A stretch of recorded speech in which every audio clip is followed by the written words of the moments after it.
Cambados acolle durante esta semana a terceira edición do Desfoga. O evento é un comisariado de artes vivas no que se reivindica a igualdade de dereitos e as liberdades. A peculiaridade do Desfoga é que ten un carácter mediado.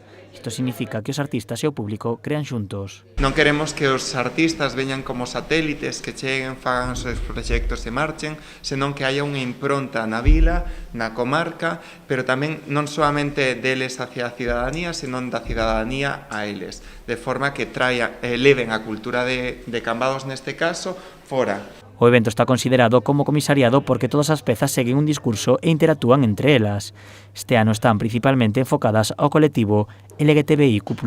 O que sí é un espazo para a comunidade LGTB e outras comunidades vulnerables. É un espazo de expresión para estas comunidades. Creemos que é importante que estas comunidades tamén teñan voz en temas recurrentes e importantes na sociedade a día de hoxe.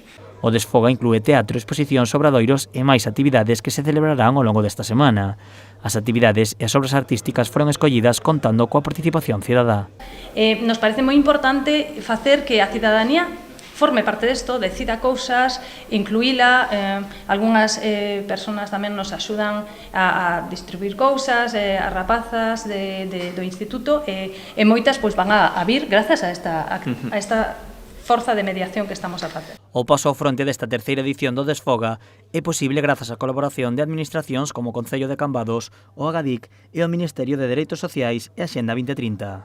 É un festival de artes vivas, reivindicativo da igualdade de dereitos e das liberdades.